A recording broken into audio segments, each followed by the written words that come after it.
Hi, everyone. Welcome to What in the World is Happening, a show about Maitreya, the world teacher, and the masters of wisdom.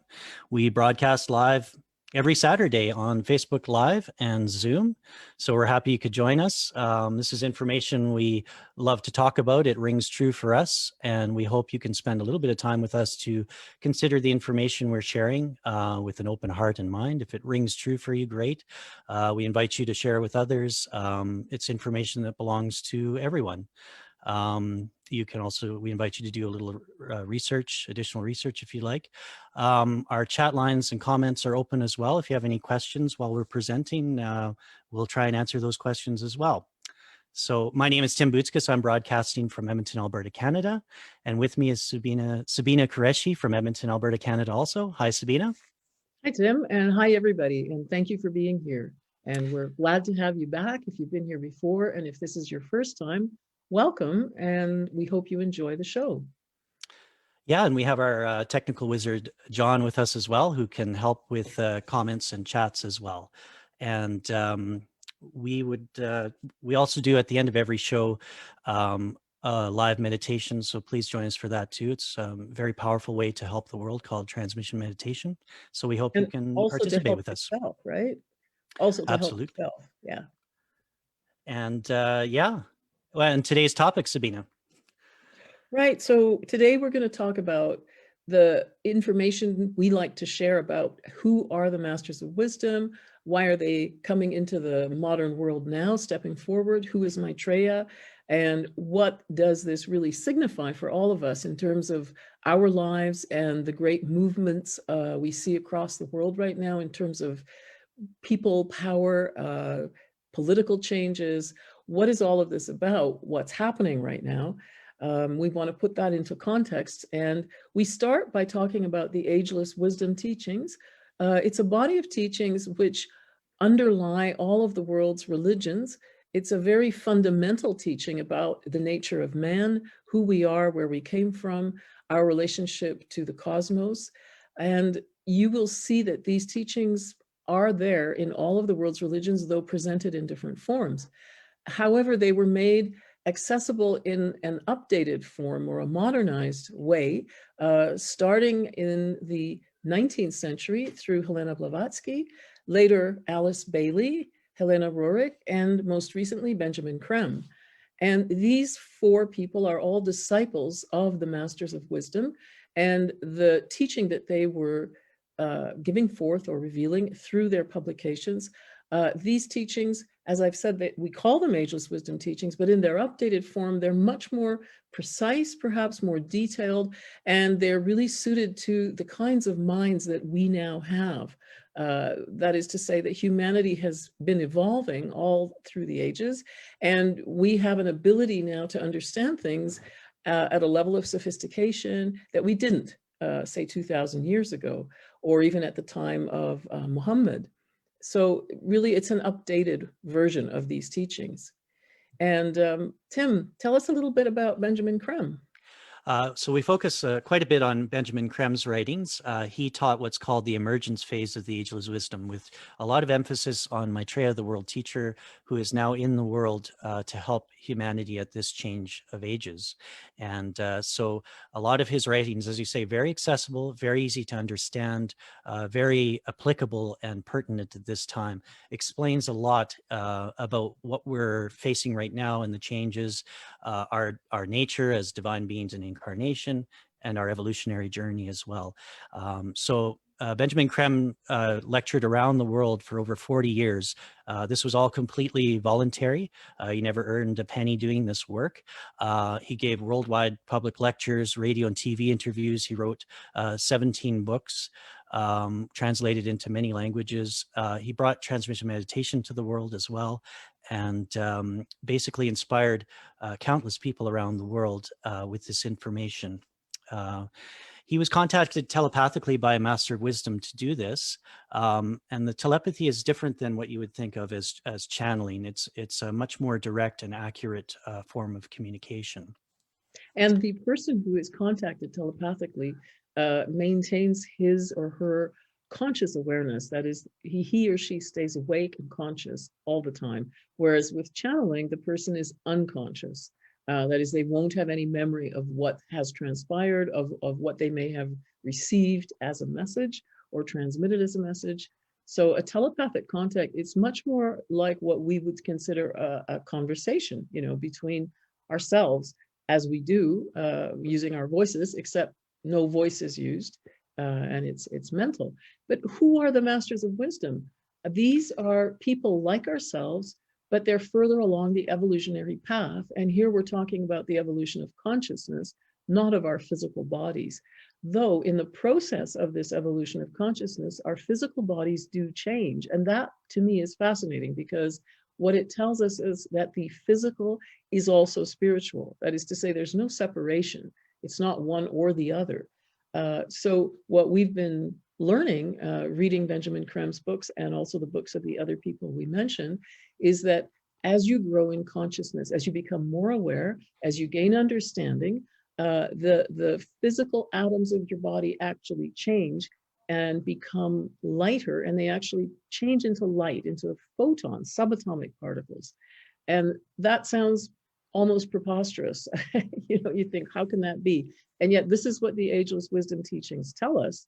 And if you've met a master of wisdom, and according to our information, most of us have, whether we're aware of it or not, many people who've had encounters with masters of wisdom have seen them literally disappear in front of their eyes. And that's something you clearly cannot do if you are made up of physical matter. You just don't have that capacity. So this is something we're all heading towards. We're all on that road. And that again is also kind of mind-boggling to think we're all going to reach a point of evolution that's like that. But that's not the end either, because the evolutionary path is infinite, and even our planet, the Earth, who is also a being in a process of evolution, is continuing. So there is no end. Doesn't that kind of boggle your mind, Tim? It's amazing. It really does. Yeah. And of course, the process of becoming a master of wisdom, it's not just a few short lives, is it? It takes hundreds of thousands of lives for that process to happen. I think it was put turning earth light into soul light, and spiritualizing matter. So this is a big part of what the human experience is to spiritualize matter. And so the masters of wisdom have always been around. They've been working behind the scenes, inspiring humanity. They have an incredible level of wisdom and consciousness and love. They've perfected themselves, and that's why they're called masters. So they're not masters over anyone. They've mastered themselves. They're great teachers that have full respect for free will. They use inspiration, guidance. They have a clarity of vision that they share with humanity. And so for the first time in 98,000 years, they are now presenting themselves openly on the physical plane. Because of many reasons, humanity is sort of ready, or at that stage. We are also going through a change of ages. And so during this time, it's an unprecedented time. It's a key time on our evolutionary journey, and also for the planet. And so this is the time, and by our invocation as well, we've drawn them in to be working openly amongst humanity. Wait, Tim, are you saying that we have called the masters to come forth by when you say our invocation, are you referring to something we did deliberately, like knowing that we were doing that, some of us, or what? It's, I suppose, more like a need. So the needs of the time have drawn them closer. Our plea for help, our plea for guidance, and that's one factor, of course. Also, the others are the new age. Right, to come back to that, but so this plea for guidance or this cry for help, are you talking in a way not figuratively, as in that it's not real, but you're talking about something that would be maybe the way people have felt, and maybe through their prayers to their God have asked for help, but not specifically that people knew about the masters of wisdom and were asking them to come forward. Correct. Yeah. Yeah. Okay. Yeah. So it has an invocative effect, and the needs of the time. The masters of wisdom can see all the energies that enter the planet, and we're going to talk about the change of ages here. if you boil everything down to energy, I mean, we feel energy. There's a lot of energies we don't see, but we can experience even the heat or of the sun, or sometimes you can see that shimmer on a really hot day of energy. Microwaves, radio waves, there are all sorts of energetic energies that we can't see but can experience the effect of. Now, these go on higher and higher frequencies and greater potencies as well, and all types of energies, healing energies, cosmic energies, solar energies. And so our planet is being bathed by these energies all the time, but the qualities and the types can change over time. The Earth moves in a precession. This is an astronomical event. So the Earth moves, it has its orbit, but it also moves under the influence of different constellations of the zodiac. So we know the Wait a minute, zodiac. Tim, hang on a sec. I think you're talking about the precession of the equinoxes, right? Yes, And that's right.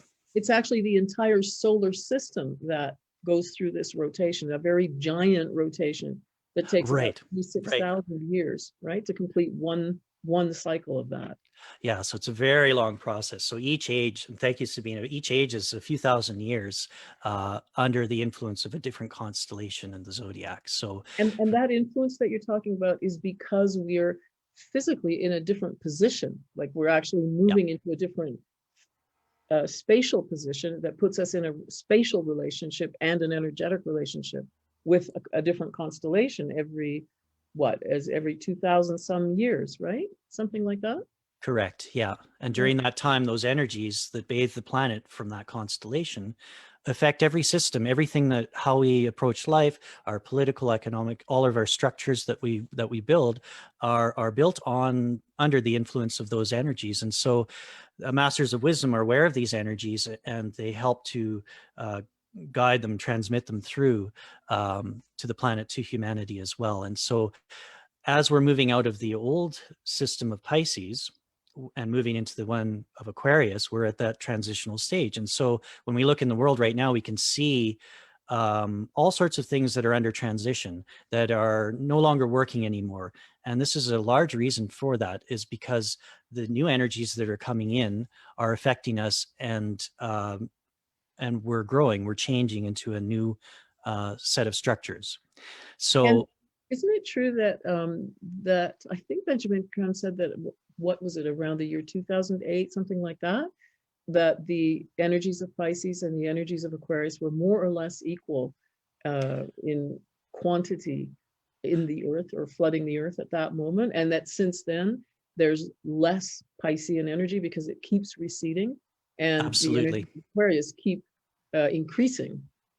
So Exactly. So we day really by are day, in the age of Aquarius now, right?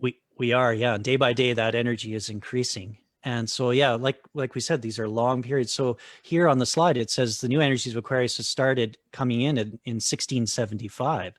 So you can imagine it's a gradual increase in potency over that time. So what we had during Pisces, what we built was this sense of individuality. Before Pisces, we had a herd mentality. We didn't individualize. Well, some of us did though, and those people were usually the leaders, right? Correct. Yeah, yeah. There are always a few more advanced individuals that could break out of that mold, but humanity as a whole was generally a herd mentality. Not And by herd mentality, you mean something similar to what we see in most animals. I mean, there's some who have evolved, it seems, beyond herd mentality, some types of dogs, for example, working dogs. But if you think of herd mentality, my imagination, when I think of that word, is that we would be basically acting on emotion, on reaction. We wouldn't have the capacity to think, to analyze, to question, because I think at that time people didn't really have the same kind of mind that we have now. right. They obviously had minds, but they didn't have the mental capacities to think in the way that we now take for granted. We really do take it for granted. It's so common. And I remember being told that nowadays the average child has the level of awareness that, say, in the Middle Ages, only monks or certain people who had time to dedicate to education were able to attain. Right? It's we've really moved on. Wow, what a difference. What a difference! Yeah. Yeah. So we Do have you want to Pisces talk to a thank little? for Sorry, that. you go ahead. I was just going to say we have Pisces to thank for the individualization Mhm. of that to develop those qualities as individuals. Um, on the downside, we've overemphasized the individual in our structures, and so we uphold certain individuals. So there's a sense of inequality now, and we can see that's becoming very obvious as the stronger the Aquarian energies become, because Aquarius is about group and unity and brotherhood, and so more and more we see that there's an injustice here, Well, and and people are not only aware of it, but really lots of folks are working to change that. I remember when I first heard about Fat Cat Wednesday. Do you know what that is? Or Fat Cat Thursday? oh, Uh, oh no, what's that? it's a measurement that somebody decided to start taking, starting at the beginning of each year. So like midnight on the first of, well, not midnight, but like 0001 on the 1st of January of each year, they start measuring how long it takes until the richest people have earned what you or I will earn in a year. And so that's why Wow. it's called Fat Cat, whatever the day is. Like it would be, let's say the 1st of January was a Monday. Well, by Wednesday, that person had earned the same amount that you would earn a year. And the thing is, it keeps getting shorter. So they're Wow. earning more all the More time. and more. Yeah. Yeah. Very unjust, right? Very much focus a system that supports a few individuals. So very unjust in that. But I the think as AOC says, you don't make a billion, you take a billion. right. Well, but the interesting thing is that all of this is in the process of collapse. It's falling apart, right? And the word crystallized refers to when a structure is no longer given life by energy. And in a way, you could just think of a physical body. As long as there's a living being in that body, the body is breathing and living and changing and growing. But as soon as that's life, spark of life is gone, the body itself just is static. I mean, it can't grow anymore, and it can't breathe, and it in fact just starts to decay. And that's what's happening to our institutions and our ways of doing things. Not only is it clear that they don't work, but they're actually in a state of decay. They're falling apart. And that's because of this change of energy. And people are working all over the world to build new structures, new ways of doing things. Everyone's talking about, for example, in the United States, gerrymandering as a way of preventing certain communities, certain groups of people from voting. And there's a real push now, and it's being talked about, like, we have to change this. We can't allow this to continue. This type of awareness of the details of how you can manipulate the political system, I don't think this kind of awareness was there in the vast majority of the population even 10 years ago. There's a real increase in sophistication and understanding. It really is. It's moving very fast. Yeah. And those energies of Aquarius do move fast. And well, as we said, the Masters of Wisdom are well aware of all of these energies coming through. And so during this time, because I mean, it's very confusing. Many people are caught between the two modes, the Piscean and the Aquarian. And there are some that are trying to uphold the old ways and maintain them, even though there's no energy pumping into those anymore. But they're fighting tooth and nail to keep that going. And others are just, especially the younger generations, are jumping into the new energy, the new cooperative uh, mentality and operations. Well, and you can And see that for many of them, it's just absolutely natural. Like it feels like that's, yeah, they're fish in water. It's how they operate. It's how they work, how they right. They think. couldn't even operate in the old way if they tried. And with the Age of Aquarius, we have Maitreya, the world teacher, who is the head of the spiritual hierarchy. So when we were talking about the Masters of Wisdom, he's sort of their elder brother. He has attained a kind of a mastership and consciousness that he is kind of considered the master of the masters and taken a position known as the Christ for the planet. And so we're talking, it is a position kind of like president. It would be one that an individual would move into, would have certain responsibilities and would eventually move on and continue evolving, and another would step in and take that position after. Right. It's like an office, right? Yeah, it's an office, exactly. So it heads up this hierarchy, the spiritual hierarchy. So Maitreya fills that position, and he's also known as the water carrier, which is that Aquarian symbol. The healing waters of life. He has magnetized several bodies of waters, wells, streams around the world with healing energy. So he's grounding some of this Aquarian energy into the waters on a subatomic level, like you were saying, something you can't quite measure yet, but has an effect, a Well, healing no, effect. well, actually, you can measure this water, the healing water, has been measured. It's been measured and found to have a lighter atomic weight than normal water. So it is lighter. So it is a measurable, yeah. Yeah, it's measurable. It has been measured. Yeah.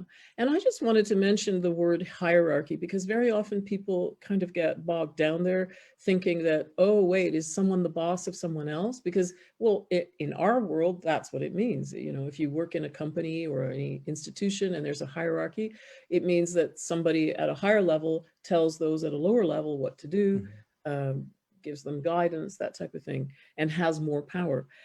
In the spiritual hierarchy, it's also true that if you hold an office that's higher up, it means you have greater consciousness, more awareness, and therefore you're responsible for more as well, and you provide more support to the others who have less consciousness. However, the word hierarchy here, because of the absolute uh, impossibility for any of the masters to infringe any other being's free will, there is no kind of command. It's not a command structure in the sense that we think of it. You know, there's nobody telling anyone what to do. And the members of the spiritual hierarchy work as one. That is, they have group consciousness. They share their consciousness with each other. And so there is no separation. There's no sense of, oh, why is he telling me what to do? You know, that type of thing. It's just not like that at all. It may be difficult for us to really envision it, I think, because we're quite conditioned by our current society and our ways of living and being. So I think maybe as we progress into the age of Aquarius, we'll become more able to really envision what this is and how it works. Yeah, I think our idea of spirituality too is undergoing change, right? When we think of someone like Maitreya being way out there and inaccessible, and I mean, yes, there's this huge level of consciousness, but to an experience of Maitreya, which many people have had, like you've had an experience of Maitreya. Mhm. Um, And I was, in fact, when I was a person who was very, I don't know the right word for it, perhaps I felt very insecure to be in the presence of somebody who would be a great person. So for example, I didn't want to meet Benjamin Creme for a long time because I was afraid. I thought, oh, I won't know what to say. I won't know what to do. I'll do the wrong thing. And, you know, I'm just a nobody. So I was very much, my mind was very much stuck in this kind of hierarchical idea of levels and importance and value, who's worth more, who's worth less. I mean, really a lot of garbage, but that's where my mind was. And so likewise about the Masters of Wisdom and Maitreya, I remember being afraid that I might meet one of them and thinking, oh, I won't know what to do and it'll be so embarrassing. You know, that's where my mind was. And when I finally did meet Maitreya, I had an inner experience. I discovered that he was much more humble than anybody else. So the idea of being great, I think very often we really misconstrue it. So we have these ideas of putting someone on a pedestal, but that just comes out of the Piscean age, which we're all coming out of. This idea of worshiping an individual and not really understanding what a greater degree of awareness actually means. Yeah. right, we're in a more Aquarian, we would consider a human family, like a great big family. And Mhm. someone like Maitreya would be a wise elder brother, something like that. So Maitreya is in the physical. We talked about that. He's on the physical plane. He has a self-created, indestructible body called a Maya Varupa, which he created. It took him several years to create this. And he descended down the Himalayas into Pakistan, acclimatized, and flew to London to set up his ashram there. And so he's now in the world in a physical body, and at some point will be declare himself openly to the whole world. Like we were saying, many people have already had experiences meeting Maitreya. Many have felt his energy. And we'll talk about this too with a lot of the public demonstrations, Maitreya's energy flooding the demonstrations as well. And so he is the world teacher for the next 2,250 years or so. So he's here to guide humanity for the whole age, which is And I very believe exciting. the following age as well. No? I would imagine we're really becoming more of an open relationship with the masters of wisdom on the physical plane.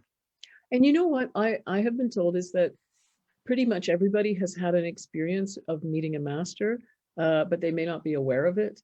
Because when the masters meet people or present themselves in someone's life, they will look like a normal person, they will behave like a normal person, and they could be anybody, literally, from a child to a very old person.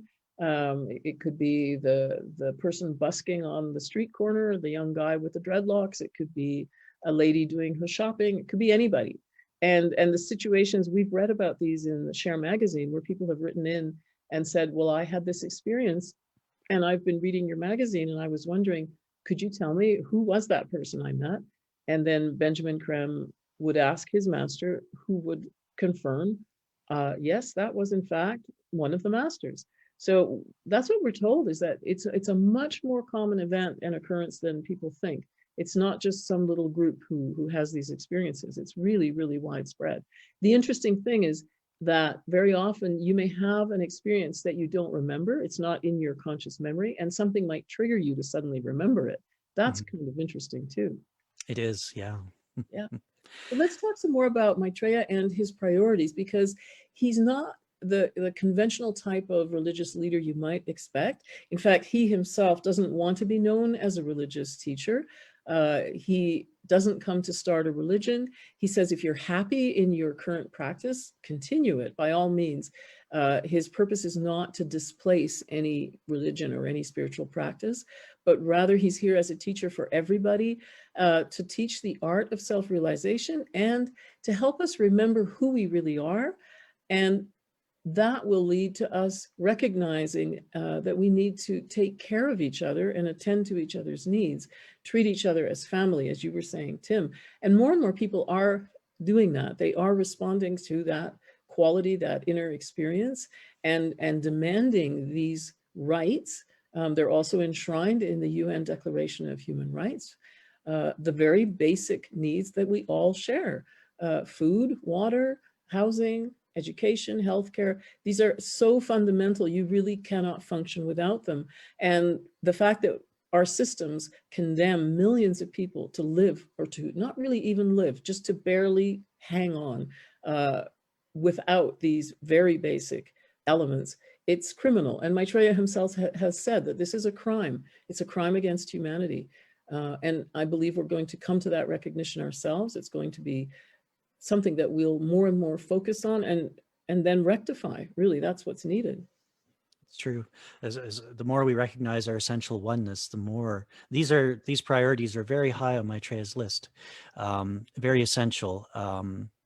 And again, we were talking about spirituality and how we see what is spiritual. Well, the area of politics, economics, all of it is spiritual, and that's something that we are starting to embrace, or to learn that everything is sacred, and that putting our best in each of these divisions, politics, education, economics, and so on, that's all being spiritual, to bring those systems into alignment. So the crises that we're experiencing now it's kind of a spiritual crisis in the realm of politics and economics and so on. And so the more we recognize that relation, the more we can change the systems and bring them into alignment, and to address these priorities. In fact, these priorities, there's a key to it that Maitreya has given to us, which is sharing. Sharing is the key. Share the world's resources. So that is, according to Maitreya, it's something humanity hasn't tried yet. And he's talking about sharing as a global process. It's not so much giving a few dollars at the grocery store, going to some far off place. It's about the nations sharing all of their excess resources, perhaps putting them in a pool of resources that can be redistributed. So there's a redistribution of the wealth and resources, so that the wealthier nations are giving their excess, whatever they have in excess, not to take away from their basic needs. We can do an inventory. Each nation can do an inventory of what it needs, and anything above and beyond that can be put in a pool and redistributed, so that every nation in the world has what it needs, and that will bring bring justice forward, a sense of peace. Imagine if you could go to bed at night and know that everybody's eating, everybody is cared for, everybody has clean water and shelter, an enormous sense of peace And could be joy, I experienced, and imagine. joy. Yeah, absolutely. That's right. I lived in Norway for a while, where taxes are very, very high compared to most other countries in the world, but they also have a real social justice in that country, because those who have more and give enough, so that there is enough to make sure everyone has their needs met. And my uncle, who was Norwegian, he told me that he paid 70% of his wages every month in taxes, but that he was very happy to do it, because just like you were describing, Tim, at night, he said, I go to bed knowing that everyone is taken care of. And that there's no price for that, really. Yeah. But it So depends on your consciousness. You have to be really in touch with your own heart, and through your soul, to that sense of innate divinity in all of us. And I think that's really the transition that we're going through right now. I think so. Overcoming that fear, trying a little bit of sharing and feeling how that brings joy, and then doing a little bit more and keep expanding and expanding, I think. Well, and You know? one of the things that the masters say is that there is a plan for humanity, and that we've gone quite far astray from that plan. Um, Basically by forgetting who we are, that we're souls in incarnation, not recognizing the needs of our brothers and sisters as having an equal importance to our own needs, not sharing. Our systems they're not based on sharing, they're based on competition. And the most interesting thing to me is that it is through us that the plan will work out. So the masters are not here to make it happen for us. They're not going to do some kind of magic and fix everything. Why? Because, first of all, that would infringe our free will. But perhaps even, well, maybe not more importantly, but for us, maybe it's more important if we can recognize this. And that is that even if everything was fixed up and made perfect, if we ourselves hadn't changed or learned how to live differently, then we would pretty quickly put it all back to how it was. It's kind of like if you have a very small child, you can clean their room for them, but because they don't know how to keep it clean, it'll very quickly go back to whatever it was. And that's, I think, one of the things to keep in mind is that the work is ours. We're the ones who have to do it. And one of the main things that, when you talk about the changes that we need to make to our political systems, our economic systems, all of these different ways that we function in the world and move through the world, what we're seeing is that these changes have to come from us. We have to demand them. And they're really systemic changes. I mean, one thing is I can change personally, individually, but there's the big world out there. That's what needs to change as well. And although it's true, it's made up of many, many millions of people like me. And what if we all just change? There's sort of this idea, the change begins with you. And I think on some level that's true, but then you have to take it a step further. You have to actually realize that the structures of power, they're not going to change. They don't want to change. First, there's just inertia, that anything in a particular status or situation is going to stay like that unless some other force comes along to change it. And that's equally true of our human society. It's very much built on inertia until something comes along to push it. And so this is where activism comes in, and being willing to do what it takes, go out on the street. Really, we're seeing the rise of people power in the last decade or so. And as people realize that's what's needed, that's how you change things. You get out there, or you do political activism, and it's a fact. All the advances in humanity's way of treating itself. For example, voting rights for women or unionized labor. All of these things came about because there were groups of people who pushed for that, who protested, who demanded it, who did civic action. That's how it came about. And we wanted to talk a little bit today about some very remarkable things that are taking place in the world. Everybody's probably aware of what's happening in Myanmar right now, the coup that took place on the 1st of February, and the protests that started immediately afterwards as the population there said, no, we're not willing to go back to a dictatorship. We've had a taste of democracy, and that is what we want, and we're going to fight for it. And I've been following this, I'm sure many of you have. And one of the things that's really striking is that in spite of the fact that people are being killed while they're protesting peacefully, they're being killed by their own sort of rulers or the military, yet they continue to go out to protest. And this quote that we put up on the screen, it really hit me hard. This was a young man who said, I'm still going to go to the front lines. If I get shot and die, then so be it. I can't stand it anymore. And this sentiment of I can't stand it anymore, I just cannot sit by and let things continue as they are. That's probably the most powerful thing there is in terms of changing the world, because this person has no option. He has to go out and protest because he can't stand it anymore.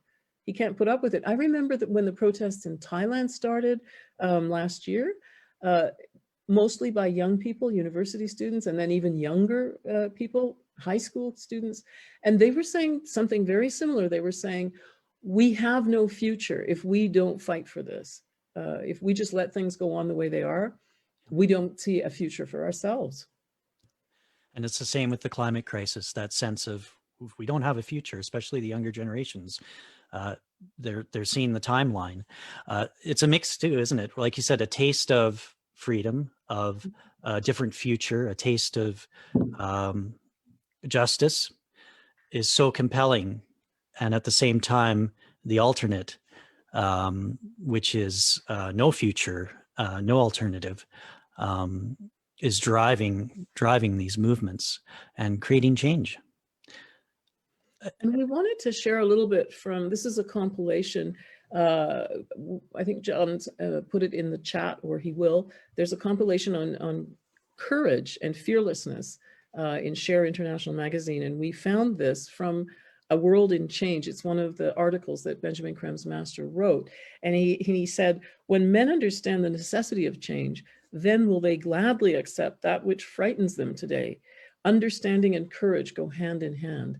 And I think that's very powerful because it's very much a question of understanding. And that is what changes your ability to be courageous. And there's a lot more that's really wonderful in that compilation that talks about how these changes take place and how the masters say that we, the people of the world, are in this process of growing and becoming courageous, becoming capable of taking action. I'm not suggesting that we all have to go out and be willing to die, but there are parts of the world in which that may in fact be necessary because the forces arrayed against these movements are so implacable. They're so unwilling to budge. And I wanted to talk about this protest in Puerto Rico, which I thought was a beautiful example of the people gathering to bring about change. There was the March of the People in July 2019 to demand the resignation of the governor, of a corrupt governor there. And we were talking about these energies of people gathering and creating change. It was a 1 million person protest. It was very organic in the description. There's an article about it in Share International Magazine. And here's a quote from, "We are more and we are not afraid." And so there's a real sense, the description of the experience of that gathering was there's a real sense of simply they will accomplish this. There was no doubt. There was joy, jubilation. When the media looked to interview who organized it, there was no one to interview. Nobody really knew. It just sort of came together, the people uniting to bring this about. And people shared food and water, but they didn't know who the donors were, but everyone could eat and drink.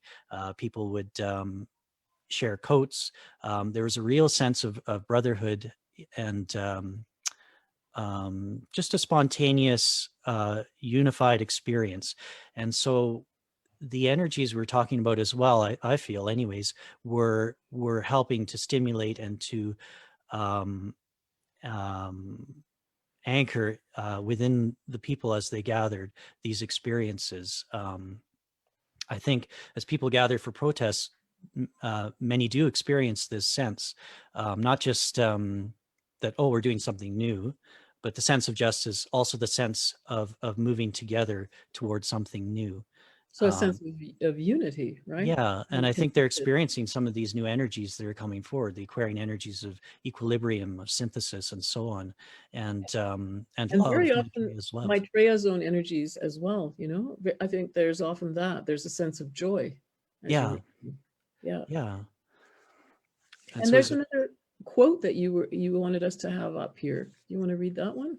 they took away so much, they even took away our fear. And so without fear, there's this courage. And again, how people have got no choice many times. And eventually fear isn't even an option. They just go and they make the change.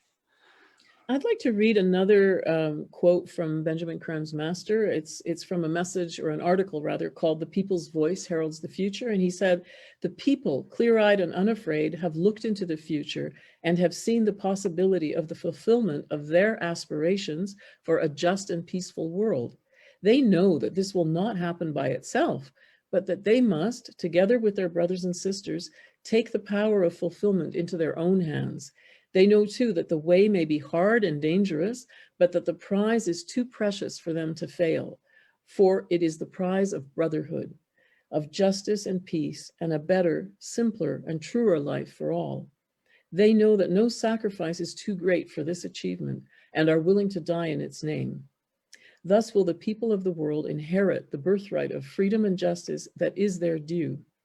Thus will the voice of the people rise louder and clearer in the months and years ahead." And we've really seen that, and we continue to see it. So it sounds like a sure thing, right? Well, it's so inspiring. It just makes you feel like you need to get out there and do something too, right? Mhm. If you look at people who are willing to risk so much, who have so little, but that just put me in mind of this line that I'm sure everyone knows. Freedom's just another word for nothing left to lose. Uh, and there is something to this realization that I can't go back and I can't allow things to stay the same because I have nothing if I do that. So yeah, it's not that any of these ideas are new necessarily, but I think it's that the energies of Aquarius, the energies of Maitreya and the masters, they are potentizing our abilities to work on all this and to take action. Other energies as well that you mentioned, Tim, but really it's a moment of great change and a moment of great possibility. And all of us can be part of this and take action in our own sphere. Maitreya has said, in fact, no one is too small to help out in this great transformation of the world. So each of us has a part to play. Each one of us is absolutely individual. Nobody can duplicate what you can do. So it's really essential that you can experience that and feel empowered. Wonderful.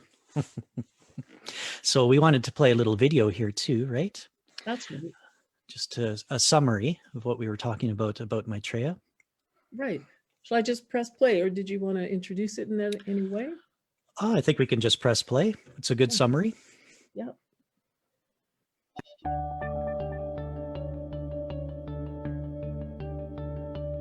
Millions are suffering from a global economic collapse. Yet the world is filled with signs and miracles and a huge increase in UFO sightings. Are these signs of a new time? According to author and futurist Benjamin Creme, yes indeed. And this time can really be seen as a time in which we are experiencing the birth pangs of a new civilization. For over 35 years, British painter and author Benjamin Creme has been traveling around the world sharing an extraordinary message of hope. It has everybody talking. The man who placed this ad is with us today. He is Benjamin Creme. It's not me. It's the power and the inner truth of the story. It's an honor, it's a privilege, it's a service. I guess the answer has got to be that we all remain as open as possible. Thank you. And Benjamin Creme is not the sort of evangelist who tries to get you to send him a check. For years now, our next guest has been spreading the very controversial yet exciting message that Christ has already returned. He comes for all people, religious and non-religious alike. He wishes really only to be called the teacher, because that's what he is. As an author and international speaker, futurist Benjamin Creme has been telling audiences worldwide of the emergence of Maitreya, the world teacher. Creme maintains that Maitreya has not come alone, but with an enlightened group known as the Masters of Wisdom.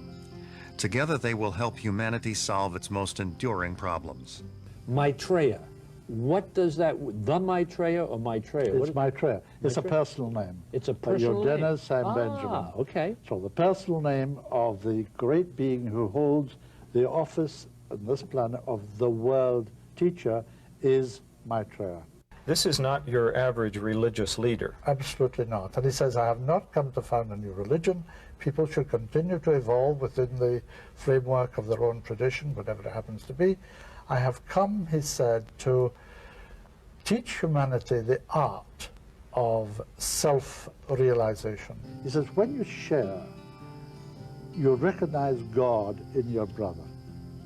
That all of us are spiritual beings, souls, in incarnation, in physical bodies, and that the soul is aiming to work out its divine purpose through each of us as individuals.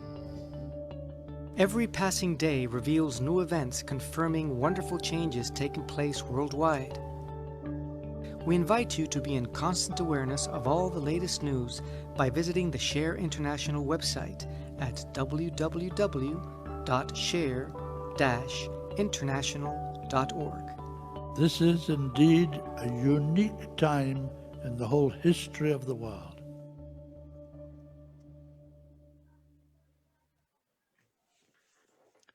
Great, thank you. Well, listeners, thanks for listening to this information. If it resonates for you, we've got some free downloads you can see here of some of Benjamin Creme's books. And we invite you to do some additional research on that if it's something that clicks for you. We also have, there's a website you can check out, share-international.org. And there's a great Share International magazine. Some of the information we're talking about today was published in that magazine. There's no advertising. It's very positive, shows about a lot of new innovations and advances with humanity. There's always a master's message at the beginning of each issue. Some great stories in there. You can check out the Share International YouTube channel. Some great lectures there. And for those free downloads and books, share-ecart.com. And we wanted to mention before we go to the meditation that next week we won't be doing our usual program, but we invite you to register for and watch this webinar that will be on 1 hour earlier than our show usually is. And I think it'll be extremely interesting and very stimulating. There'll be a panel of 3 people with a host. And the concept or the focus of this is the imperative of change towards a sane and just world, lessons from a divided world, and the way forward. So they'll be talking about very much what we've been discussing today, but in a different way with different speakers. So we invite you to join in. I think it'll be really interesting. I think it'll be great, yeah. There are a couple of key points. They'll be talking about reasons for COVID, the impact of austerity and competition on education and healthcare, and our answers to be found in a new approach to the global economic system. So it sounds very interesting. Yeah, absolutely. And you can register for that if you go to the Share International Canada Facebook page. The ad for this webinar will be put up this weekend, and then there'll be a link there. You can register for it. So then we'll move on to our transmission meditation, which we do at the end of each show.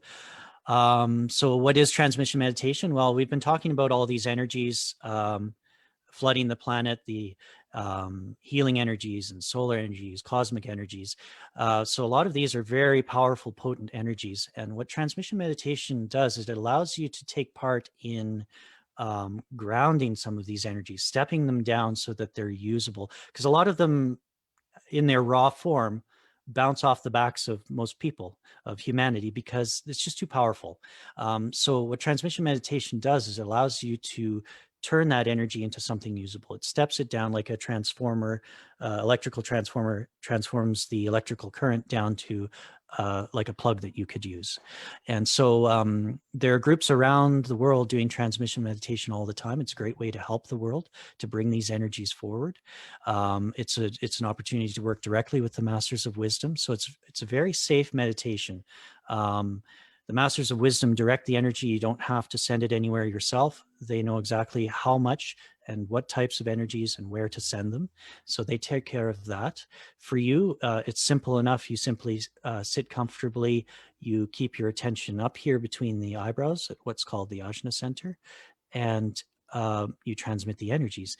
If your attention drops, you think the word Om mentally for the planet, and it just brings your attention back up here. It is a position kind of like so you can do this regularly, whatever time frame is comfortable. We're going to do a half hour today, and so you can join us.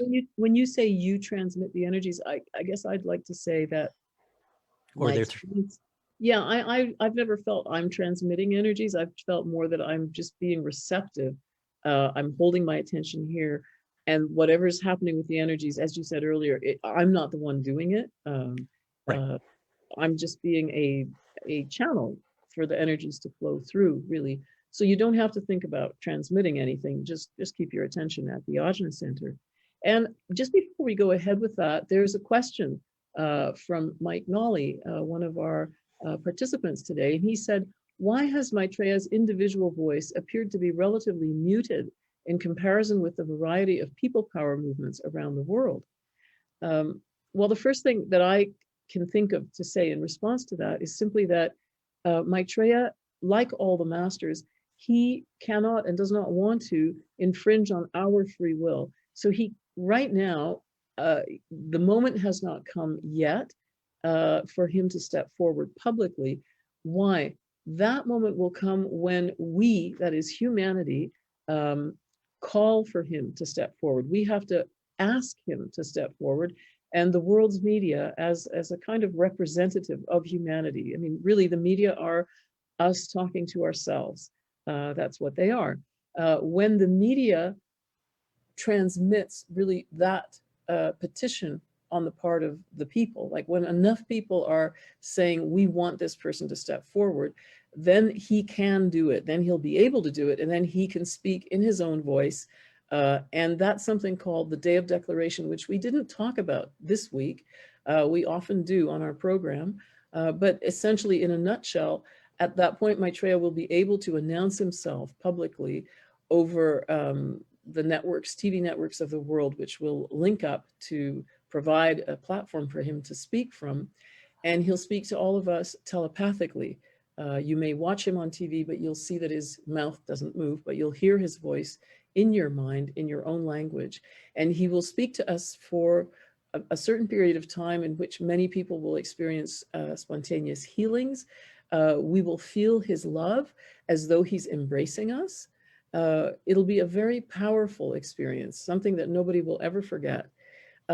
It hasn't happened yet. However, he has been speaking on television incognito, in the sense that he hasn't been announcing himself as Maitreya, the world teacher, or a master of wisdom, but rather he's been presenting himself as a regular person, someone who's equipped to talk about current events in the world. It'll be a very powerful and yet he is Maitreya, and he is a master of wisdom. And so anyone who's seen him on TV in this way will have been impacted by his qualities, by his energy, the love, the simplicity, the real depth of what he says. And so as that process continues, more and more people will have been exposed to his presence directly, And we'll start asking, well, who is that person? We want to hear more from him. And so that's really where the Day of Declaration will come from, is from that petition, that demand by the world's people. That's my answer to why his individual voice seems relatively muted in comparison with the people power movements. But Tim, you might want to add something. Oh, I think that covers it. Thanks, Mike. Great question. Yeah, really good. And there's one more thing about transmission we like to talk about just briefly, and that is, do you need to believe in something to do this meditation? No, you don't. You just do it and then decide if you like it. And it doesn't conflict with any other practice you might have. It will, in fact, enhance other practices that you have. So there's no question of competition or that you have to choose one or the other. It's really a free choice. So we start every transmission with the Great Invocation. The invocation is a way of ringing a bell, if you will, to get the attention of a Master of Wisdom, showing that you're ready to start meditation. Because these energies that stream through us when we do transmission, they're coming from many sources beyond. Well, they might be coming from within our solar system, solar energies, but they might also be coming from outside our solar systems. But it's the Masters of Wisdom who direct those energies through our chakras in the quantity and strength that we can tolerate, that our chakras can take. So you'll never get more energy than you can take. It's very precisely guided. Benjamin Creme has said that the Masters of Wisdom are master scientists in terms of these energies. And so it's absolutely safe. Anybody over the age of, I think, 12 can do this? Or is it, I get mixed up, 12 or 14? 12. 12, yeah. Thanks. And you also mentioned, Tim, the idea of frequency, like choosing a day and a time. One of the things about transmission meditation is that since you do it, not just in a group, but also in conjunction with the Masters of Wisdom, it is in fact necessary that you decide how often and when you're going to do it, that you set up a rhythm. So for example, once a week, once a month, twice a month, whatever frequency you choose. Once you've decided on that, then the masters know that that's when that group is going to meet and they're prepared. During the pandemic, people have started joining in to do this meditation online using Zoom. And John will have put in the chat links to Zoom meditation groups. So you can join up with one of those. Even if you've never met the people who are doing it, you can connect with them in this way. And this is one option that maintains the ability to keep doing transmission during this time when we can't physically go and meet with each other. And I think, Tim, would you like to say the Great Invocation? I'll mute out, you'll say it, we'll all say it together in our own home, wherever we are. Then we'll meditate for about 30 minutes and then we'll stop the transmission of the program. But do feel free to continue meditating if you like it and you want to. Absolutely. Or to leave anytime. Absolutely, it's open. So, all right, I'll set the timer too. So, okay, so again, you just keep your attention here at the Ajna center between the eyebrows. If your attention drops, think the word Om, and your attention will go back up. From the point of light within the mind of God, let light stream forth into the minds of men. Let light descend on earth. From the point of love within the heart of God, let love stream forth into the hearts of men. May Christ return to earth. From the center where the will of God is known, let purpose guide the little wills of men, the purpose which the masters know and serve. From the center, which we call the race of men, let the plan of love and light work out, and may it seal the door where evil dwells. Let light and love and power restore the plan on earth.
Oh, half an hour. It sure goes quickly, hey? Yeah. Thanks everyone for joining us. Thank you. And I wanted to mention, you can also find the link to register for next week's webinar on share-international.org. Also Share International Canada, Share International USA. So there are lots of places to find that link. Wonderful. Well, enjoy the rest of your day. See you next week, everyone. Thanks for joining us. Bye-bye. Bye.